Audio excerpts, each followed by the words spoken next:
আশা করি তোমরা খুব ভালো আছো। তো আজকে তোমাদেরকে আমি বলবো সমীকরণ গঠন ও সমাধান নিয়ে। সমীকরণ গঠন কিভাবে আমরা করব, কথার অঙ্ক দেওয়া আছে, তা থেকে বলা হয়েছে সমীকরণ গঠন করো আর সমাধান করো। এই যে সমীকরণ গঠন করতে গিয়ে দ্বিধাবোধ যে কিভাবে করব, সমীকরণ গঠনটা কি করে করছি। ভিডিও তো অনেক দেখেছো, চলো আজকে এই ভিডিওটাও দেখে নাও যে সমীকরণ কিভাবে গঠন করা যায় খুবই ইজি ভাবে। আমি কথাটাকে পড়বো, কথা পড়ার সঙ্গে সঙ্গেই কিন্তু সমীকরণ গঠন হয়ে যাবে। তো কিভাবে একটা কথাকে পড়বে তাহলে সমীকরণ সহজেই গঠন করা যায় তা আজকে তোমাদের ধারণা দেব, এবং সমাধান চুটকিতে কি করে করা যায় তবুও আমি দেখাবো। তো চলো ভিডিওটি শেষ পর্যন্ত দেখো, অবশ্যই ভালো লাগবে আশা করছি। আর এই ভিডিওগুলো দেখার জন্য অবশ্যই চ্যানেলটিকে সাবস্ক্রাইব করে রাখবে, এবং ভিডিও ভালো লেগে থাকলে অবশ্যই লাইক করবে। তো চলো আমরা শুরু করি। প্রথমেই আমি ক্লাস 8-এর যে সমীকরণ গঠন আর সমাধান অধ্যায় আছে সেই অধ্যায় থেকে কোষে দেখি নাম্বার 19, এখান থেকে তোমাদের অঙ্ক কোষে দেখাবো। প্রথম নাম্বার যেটা আছে তা পড়বো, খুব সুন্দরভাবে পড়বো মনোযোগ দিয়ে। তো কিভাবে পড়বো ওটা কিন্তু দেখবো, ভালোভাবে শুনবো। তো চলো এখানে যেটা আছে 1 নম্বর, সীমা একটি সংখ্যা লিখেছে। কি বললো প্রথম কথা, যে সীমা একটি সংখ্যা লিখেছে। এবার কি লিখেছে এটা কিন্তু বলে দেওয়া হয়নি। বলছে যার দ্বিগুণের সঙ্গে, তার মানে এখানে সমীকরণ গঠন করতে বলা হয়েছে, মানে যেটা উজ্জ আছে সেটা আমরা কিন্তু ধরে নিব। কি উজ্জ আছে, যে বলেছে সীমা একটি সংখ্যা লিখেছে, কিন্তু কি লিখেছে ওটা বলেনি। তো ওইটা আমি কিছু একটা চল নিয়ে নেব, যে ধরি সীমার লেখা সংখ্যাটি সমান, লেখা সংখ্যাটি সমান চিহ্ন দিয়ে লিখব এক্স, হয়তো ধরে নিলাম, একটা চল নিয়ে নিলাম। যেহেতু সমীকরণ গঠন করতে বলা হয়েছে অবশ্যই একটা চল মিনিমাম থাকবেই থাকবে। তারপরে আবার রিপিট করব কথাটাকে। ওখানে কি বলেছে, যে সীমা একটি সংখ্যা লিখেছে যার দ্বিগুণের সঙ্গে, যার দ্বিগুণ মানে কার দ্বিগুণ, সংখ্যাটার দ্বিগুণ। সংখ্যাটা মানে কত, এক্স, এক্স এর দ্বিগুণ, সোজা কথা এক্স এর সঙ্গে 2 গুণ, দ্বি মানে 2 গুণ, 2 গুণ, তার মানে এক্স এর সঙ্গে 2 গুণ। তারপরে কি বলেছে, দ্বিগুণের সঙ্গে 2 যোগ, সোজা হিসাব। এখানে সংখ্যাটা বের করতে বলা হয়েছে, তো সংখ্যাটা যেহেতু বের করতে বলা হয়েছে এখানে হিসাবগুলো বলেছে কি শর্তানুসারে, অর্থাৎ সমীকরণ গঠন করতে শুরু করে দেব। কি করব, বলেছে সংখ্যাটির মানে যার দ্বিগুণের, মানে সংখ্যাটার দ্বিগুণের মানে এক্স এর দ্বিগুণ, মানে বললাম কি এক্স এর সঙ্গে 2 গুণ, এর সঙ্গে 2 যোগ, এর সঙ্গে 2 যোগ মানে দ্বিগুণের সঙ্গে আবার 2 যোগ করতে হবে, 2 যোগ করে দেব, সহজ হিসাব। তারপরে বলছে 2 যোগ করলে যেটা হবে, যেটা হবে মানে এটা পেলাম, যা হয় তা সংখ্যাটির, তা সংখ্যাটির 3 গুণের চেয়ে 5 ছোট। তার মানে এইটা, এইটা দিয়ে সমান চিহ্ন দিব, মানে দ্বিতীয় বাক্য অনুযায়ী, দ্বিতীয় কথা অনুযায়ী। দ্বিতীয় কথা কি বলেছে, যেটা হলো তা সংখ্যাটির, সংখ্যাটা কত এক্স, এক্স এর 3 গুণের চেয়ে, তার মানে এক্স এর 3 গুণ, 3 গুণের চেয়ে কি বলেছে 5 ছোট। কে 5 ছোট, এ কিন্তু 5 ছোট, কার থেকে, এর থেকে। তার মানে আমাকে কি করতে হবে, ছোট 5 ছোট মানে 5 কম, 5 কম মানে এর থেকে 5 কম, মানে 5 বিয়োগ। আমি কম করতে গেলে কি করি, মাইনাস করি, তাই না। তো যাই হোক, আশা করি সমীকরণ গঠনটা বুঝতে পারলে।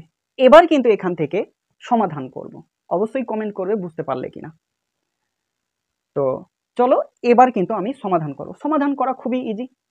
একটা জিনিস মনে রাখতে হবে, কি জিনিস, যে সমানের এই দিক ওই দিক হলে চিহ্নের পরিবর্তন হয়, এই কথাটা মাথায় রাখতে হবে। আর সমাধান মানে কি বোঝায়, অজ্ঞাত মান বের করার পদ্ধতিকে সমাধান বলে। কি বলা হলো, যে অজ্ঞাত অর্থাৎ অজানা, অজানা মান নির্ণয় করার পদ্ধতির নাম হলো সমাধান। তার মানে অজানা মান এখানে কি আছে, এগুলো তো সবই জানা, 2, 3, 5।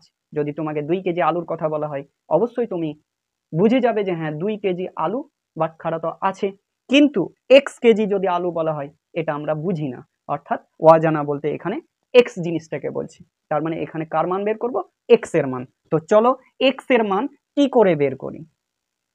তার আগে আমি একটা কথা বললাম, সমাধান করার জন্য একটা কথা মাথায় রাখতে হবে, যেটা হলো সমানের এই দিক ওই দিক হলে চিহ্নের পরিবর্তন হয়। কেমন চিহ্নের পরিবর্তন হয়, যোগ থেকে বিয়োগে, বিয়োগ থেকে যোগে, গুণ থেকে ভাগে, ভাগ থেকে গুণে। এবার কি ধাঁচ দেখে নাও, এখানে করে আছে দেখো এক্স গুণিত 2, এক্স গুণ চিহ্ন 2, তো তার মানে এটা গুণ করলে হয়ে যায় 2x, আর এটা যোগ 2 আছে, যোগ 2 দিয়ে দিলাম, এক্স এর সঙ্গে 3 মানে 3x বোঝায় -5। এবার এক্স বালা একদিকে করব আর বিনা এক্স বালা একদিকে, একে বললাম ভাই তুমি এইদিকে চলে এসো, তাহলে মানটা বের করার সুবিধা হবে। 2x, যার মান বের করব তাকে সবসময় বাম দিকে আনার চেষ্টা করব, তাহলে বুঝবো যে এটার মান এটা। আমরা কি কোনো কিছুর মান বের করতে গেলে যার মান বের করি তাকে বাম দিকে রাখি আর ওর মানটাকে ডান দিকে রাখি, তাহলে দেখাতে পাই, নির্দেশ করতে পারি যে এটার মান এটা, মানে বাম দিক থেকে ডান দিকে যে। তবে তুমি যদি মনে করো যে না ডান দিকে রাখবো, অসুবিধা নাই, ওটা আলাদা জিনিস, রাখতে পারো, কিন্তু ভুল নয়। তো সবসময় চেষ্টা করব যে যার মান বের করব তাকে বাম দিকে আনার চেষ্টা, বুঝতে পারছো কিনা। তো এখানে কার মান বের করছি, এক্স এর মান, তো এক্স বালাগুলোকে কি করব, বাম দিকে আনবো, আর বিনা এক্স গুলোকে কি করব, ডান দিকে নিয়ে যাব। বিনা এক্স মানে এর সঙ্গে এক্স নেই, মানে এই বিনা এক্স, আর এর সঙ্গে এক্স আছে মানে এই এক্স এর সহিত, মানে এক্স ওয়ালা বলি, এক্স ওয়ালা চুরিওয়ালা বলি না, তো যাই হোক এক্স ওয়ালা ডান দিক থেকে বাম দিকে একে নিয়ে আসবো। তাহলে এই এর আগা দিকে ছিল যোগ চিহ্ন, আমি বললাম সমানের এদিক ওদিক হলে চিহ্নের পরিবর্তন হয়, যোগ থেকে বিয়োগ, বিয়োগ থেকে যোগ, তো এর আগা দিকে কিছু নেই মানে যোগ চিহ্ন আছে, অতএব বাম দিকে নিয়ে আসলাম ওকে, মানে মাইনাস হয়ে যাবে, তাই না। আর এই দুইটাকে ডান দিকে নিয়ে চলে যাব, এর আগা দিকে আছে মাইনাস, তো মাইনাস রাখবো, যার আগা দিকে যে চিহ্নটা থাকে তার কিন্তু সেটাই চিহ্ন। এই দুইটাকে আমি ডান দিকে নিয়ে যেতে চাই, এর আগা দিকে যোগ চিহ্ন আছে দেখতে পাচ্ছি, ডান দিকে নিয়ে আসলে হয়ে যাবে কি -2। বারবার বলার দরকার নেই, যেহেতু বলেই দিয়েছি যে চিহ্নের পরিবর্তন হয় এদিক ওদিক করলে। এবার এটা 3টা এক্স আছে মাইনাসওয়ালা, আর এটা প্লাস 2টা এক্স, প্লাস মাইনাসওয়ালা কি হয়, মাইনাস হয়, মানে বাদ দিতে হয় দুই রকম চিহ্ন থাকলে। 3টা এক্স থেকে 2টা এক্স বাদ, বড়টার আগা দিকে যে চিহ্নটা থাকবে বাদ দেওয়ার পর সেই চিহ্নটাই বসবে, তাহলে -3টা এক্স, -3টা থেকে 2টা বাদ, মানে -1টা এক্স হলো। আর এখানে দেখো -5 আর -2 এর সঙ্গে কি হবে, যোগ হয়ে যাবে। কেন যোগ হবে, মাইনাসওয়ালা যোগ, প্লাসওয়ালা যোগ। কেমন, তোমাকে যদি পচা আলু ধরা হয় 3টে আর 5টা, তাহলে পচা পচা যোগ করো তো নাকি, তেমনি মাইনাসওয়ালার সঙ্গে মাইনাসওয়ালা কি করব, যোগ করব। যোগওয়ালার সঙ্গে যোগওয়ালা, ভালো আলু যোগ করবে তো, নিশ্চয়ই যোগ করবে। এবার ভালো আর পচা একসঙ্গে যদি রাখি তাহলে বাদ দেওয়ার চেষ্টা করবে, যে পচাগুলো রাখা যাবে না, না হলে ওগুলোও পচে যাবে, এরকম। তার মানে আমি এখানে কি বোঝাতে চাইছি, প্লাসওয়ালা মাইনাসওয়ালা যদি থাকে তাহলে সেক্ষেত্রে কি বাদ দেব, কিন্তু মাইনাসওয়ালা থাকলে তাদেরকে যোগ করব, প্লাসওয়ালা থাকলে যোগ করব। আশা করছি বুঝতে পারছো, এটা বুঝলে আর অন্যগুলো বুঝে নিতে পারবে। তো চলো এখানে -5 আর -2 হয়ে গেল মাইনাস কত, 7। এবার উভয় পক্ষের আগা দিকে মাইনাস আছে, উভয় পক্ষকে কি করব, মাইনাস দিয়ে গুণ করে দেবো, তাহলে কি হয়ে যাবে, এগুলো কিন্তু প্লাস হয়ে যাবে, তার মানে x সমান 7। তার মানে x এর মান 7 পেয়ে গেলাম, মানে সীমার লেখা সংখ্যাটি পেয়ে গেলাম। অতএব সীমা যে সংখ্যাটা লিখেছিল সেটা কিন্তু হয়ে গেল কি 7। সীমার লেখা সংখ্যাটি সমান, লেখা সংখ্যাটি সমান 7।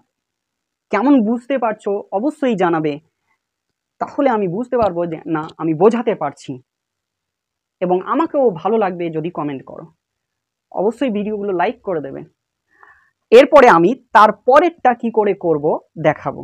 তো চলো ভিডিওটি অবশ্যই দেখো, অবশ্যই ভিডিওগুলি শেয়ার করে দেবে, আর চ্যানেলটির সঙ্গে নতুন হয়ে থাকলে অবশ্যই সাবস্ক্রাইব করে রাখবে।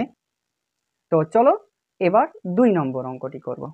তো 2 নম্বর কিভাবে করব এবং কথাগুলো এমনভাবে পড়ব যাতে আমরা কথার মধ্য থেকেই সমীকরণটা গঠন করে নিতে পারি। তো ওই রকমভাবেই আমি তোমাদেরকে বোঝানোর চেষ্টা করছি। কখনোই গল্পের মতো বা ঝড়ের গতিবেগে কোনো সময় কথার অঙ্ক পড়বে না। কথার অঙ্কটা ধীর গতিতে পড়বে। কেমন? 2 নম্বরে যেমন বলেছে 3টি ক্রমিক। এবার ক্রমিক মানে কি সেটা কিন্তু জানতে হবে। তো ক্রমিক মানে হলো পরপর 3টি ক্রমিক সংখ্যা লিখি। এখানে কিন্তু নির্দিষ্ট দিয়ে দেওয়া হয়নি, বলা হয়েছে 3টি ক্রমিক সংখ্যা লিখি। এবার নির্দিষ্ট দেওয়া হয়নি, আমাকে করতে হবে সমীকরণ গঠন। তার মানে এখানে কি করতে হবে, আমাকে অনির্দিষ্ট মান ধরে নিতে হবে, মানে চল ধরে নিতে হবে। যাদের, একবার পুরোটা পড়ে নিচ্ছি তারপরে তখন আস্তে আস্তে বলছি। যাদের যোগফল থেকে 5 বিয়োগ করলে বিয়োগফলটি মাঝের সংখ্যার দ্বিগুণের চেয়ে 11 বেশি হয়। মানে এই যে কথাটি পড়লাম এই কথা অনুযায়ী তোমার কিন্তু সমীকরণটাকে সাজাতে হবে। ক্রমিক সংখ্যা 3টি লিখি। কোশ্চিন হলো ক্রমিক সংখ্যা 3টি, তাহলে কি হবে? তো ওই 3টে ক্রমিক সংখ্যা আমি অর্থাৎ পরপর সংখ্যা নিয়ে নেব। পরপর বলতে কেমন? যেমন 1 2 3, যেমন 3 4 5, যেমন 10 11 12 পরপর। ওগুলো নির্দিষ্ট, কিন্তু এখানে তো নির্দিষ্ট দেওয়া নেই, তো আমি অনির্দিষ্ট মান নিয়ে নেব। আমি প্রথম সংখ্যা বলেই লিখলাম, প্রথম সংখ্যাটি সমান প্রথম দ্বিতীয় তৃতীয় এইভাবেই হয়তো লিখছি, বা 3টি ক্রমিক সংখ্যা পরপর হয়তো কমা দিয়ে লিখে নিতে পারো, ওটাও করা যায়। প্রথম সংখ্যা সমান x নিয়ে নিলাম। তারপরে দ্বিতীয় সংখ্যা তারপরেই নিতে হবে। তার মানে দ্বিতীয়, যদি প্রথমটা 1 হয় তাহলে দ্বিতীয়টা কত? 2, পরেরটা 2, 2 মানে কি 1 এর সঙ্গে 1 যোগ হচ্ছে। তার মানে কি এটা যদি 1 হয় 1 এর সঙ্গে 1 যোগ, তাহলে দ্বিতীয় সংখ্যা 1 এর সঙ্গে 1 যোগ, তার মানে x এর সঙ্গে 1 যোগ করলে তারপরেরটাই পাচ্ছি। দেখো পরপর বের করতে গেলে কিন্তু 1 করে যোগ করে করে হচ্ছে। দেখো 10 11 12, 10 এর পর 11, 1 যোগ করে 10 এর সঙ্গে 1 যোগ করে তার দ্বিতীয়টা পাওয়া যাচ্ছে। এবার 11-র সঙ্গে দ্বিতীয়টার সঙ্গে 1 যোগ করে আবার কিন্তু তৃতীয়টা পাওয়া যাচ্ছে, এরকমটা। তো চলো, কিংবা প্রথমটার সঙ্গে 2 যোগ, তাই না, এরকমটা আসছে। তো তৃতীয় সংখ্যাটা কি নিব? দেখো প্রথমটা পরেরটা নিতে গেলে 1 যোগ করতে হচ্ছে, প্রথমটা থেকে তৃতীয়টা নিতে গেলে 2 যোগ করতে হবে, তাই না? মানে পরপর তবেই হবে, কিংবা দ্বিতীয়টার সঙ্গে 1 যোগ, মানে 1 যোগ মানে 1 ঘর অন্তর অন্তর হচ্ছে তো পরপর। তাই আমি এখানে x + 1 + 1ও করতে পারতাম, কিংবা x + 2 করে দিলাম, অসুবিধা নেই। এবার করব কি, ওই যে কথাটি বলেছে ওই কথা অনুযায়ী সমীকরণটা গঠন করব। কি কথা বলেছে? বলেছে এখানে যে 3টি ক্রমিক সংখ্যা লিখি যাদের যোগফল মানে এদের যোগফল, যাদের যোগফল থেকে 5 বিয়োগ করলে, তার মানে এদের যোগ করব 5 বিয়োগ, এদের যোগফল থেকে 5 বিয়োগ, তার মানে বিয়োগ চিহ্ন দিব, আমি যোগ দিয়ে দিচ্ছিলাম, বিয়োগ চিহ্ন দেব। 5 বিয়োগ করলে বিয়োগফলটি যেটা হবে, তার মানে সমান চিহ্ন দেব নাকি। যদি বলে আমাকে 5 থেকে 4-এর বিয়োগফল কত হবে, তখন তো 5 বিয়োগ 4 সমান দিয়ে লিখবো, তাই না?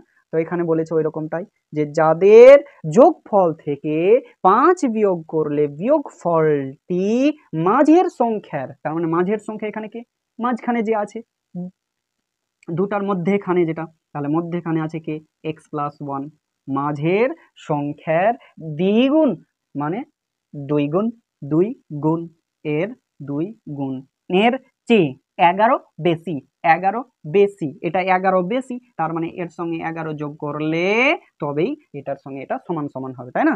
এরকম ভাবে আমাদেরকে কিন্তু সমীকরণ গঠন করতে হবে। তো চলো এবার কিন্তু আমরা কি করব, এটাকে সমাধান করব। তো সমাধান তো এর আগেই বললাম, যাই হোক কিভাবে করব। এক্স ওয়ালাগুলোকে একদিকে করার চেষ্টা করব, আর বিনা এক্স ওয়ালা আরেক দিকে করার চেষ্টা করব। তো চলো এখানে এক্স এক্স এক্স, একটা একটা দুটো তিনটে, তাহলে 3টে এক্স হয়ে গেল। এখানে দেখো 1 আর 2 যোগ করলে হয়ে গেল 3, আর বিয়োগ আছে 5, বিয়োগ 5 করে দেবো। এবার এই যে বন্ধনী তোলা, এই যখনই বন্ধনী তুলবো ওর বাইরে যে থাকবে সে কিন্তু ভিতর জনের প্রত্যেকটার সঙ্গে কি হয়ে যাবে, গুণ হয়ে যাবে, গুণ আকারে আছে, এটা কি হয়ে যাবে, প্রত্যেকের জনের সঙ্গে কিন্তু গুণ হয়ে যাবে। তো বন্ধনী তুলছি, তাহলে 2 এর সঙ্গে x গুণ, 2x হয়ে গেল, যোগ আছে যোগ দেব, 2 এর সঙ্গে 1 গুণ, 2 1 কে 2, আর ওটা যোগ 11 আছে, যোগ 11 লিখে দিলাম। এবার কি, যেগুলো যাদের সঙ্গে x যুক্ত আছে তারা একদিকে, তার মানে 2x-টাকে বলবো ভাই তুমি এদিকে চলে এসো, যেহেতু ওর আগা দিকে কোনো চিহ্ন নেই, যোগ চিহ্ন আছে, অতএব এদিকে এসে বিয়োগ হয়ে যাবে। আর বিনা x গুলো আর একদিকে করবো, এগুলো এদিকে করে দিই, তারপরে তখন যোগ বিয়োগ করি। এটার আগা দিকে প্লাস আছে তাই মাইনাস করছি, এটার আগা দিকে মাইনাস আছে তাই প্লাস করছি। এবার প্লাস মাইনাস করব, 3টা x থেকে 2টা x বাদ, একটা x হয়, যোগগুলো একদিকে যোগ করে দিই, 2 আর 11, 13 আর 5 18, আর এই বিয়োগ 3 দিয়ে এবার বিয়োগ করে দেবো। 18 থেকে 3 বাদ কত হয়ে যায়? মনে হয় 15 হয় নাকি? তো যাই হোক 15 হয়। এবার x এর মান পেয়ে গেলাম, তাহলে কত? 15 পেয়ে গেলাম। এবার অতএব দিয়ে লিখে দেবো, অতএব প্রথম সংখ্যা, প্রথম সংখ্যা। বুঝতে পারলে অবশ্যই কমেন্ট করবে যে স্যার বুঝতে পেরেছি, তবেই আমি কিন্তু জানবো যে হ্যাঁ তোমাদের আমি বোঝাতে পারছি, আমার কনফিডেন্স আরও বেড়ে যাবে, তাই না? আর যদি বলো যে না স্যার বুঝতে পারিনি, তাহলে চেষ্টা করব আরও সুন্দর করে বোঝানোর, যতটুকু আমার জানা আছে আর কি। তো 15 আর 1, দেখো x এর জায়গায় আমি এই 15টা বসিয়ে দিলাম, 15 1 যোগ করে দেব, 16 হয়ে গেল। তৃতীয় সংখ্যাটিও লিখব, তৃতীয় সংখ্যাটি, তাহলে তৃতীয় সংখ্যাটিও লিখব। দেখো x এর জায়গায় এই 15টাকে বসিয়ে দেব, আর এই 2 আছে, 2টা যোগ করে দেব, 17 হলো। দেখো এখানে কিন্তু পরপর চলে এসেছে 15 16 17, অতএব ক্রমিক সংখ্যা 3টি হয়ে গেল। খুবই সোজা জিনিস, ক্রমিক সংখ্যা খুবই সোজা, তাই না? সংখ্যা 3টি হলো, কি হয়ে গেল এখানে, যা হলো তা লিখব, 15 16 17। তো চলো, ভিডিওটি ভালো লেগে থাকলে অবশ্যই লাইক করো। কারেন্টটাও চলে গেল, তো যাই হোক খুব কষ্ট করে ভিডিওগুলো বানাই, তবে আশা করছি তোমরা সাপোর্ট করবে, বেশি বেশি সাপোর্ট করো।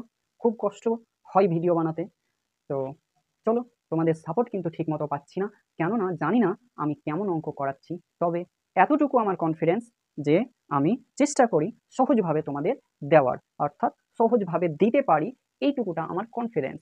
তবে তোমরা কমেন্টে জানালে অবশ্যই আমি তা বুঝতে পারবো। তো কারেন্ট চলে গেল, তাই আমি এখানেই শেষ করলাম।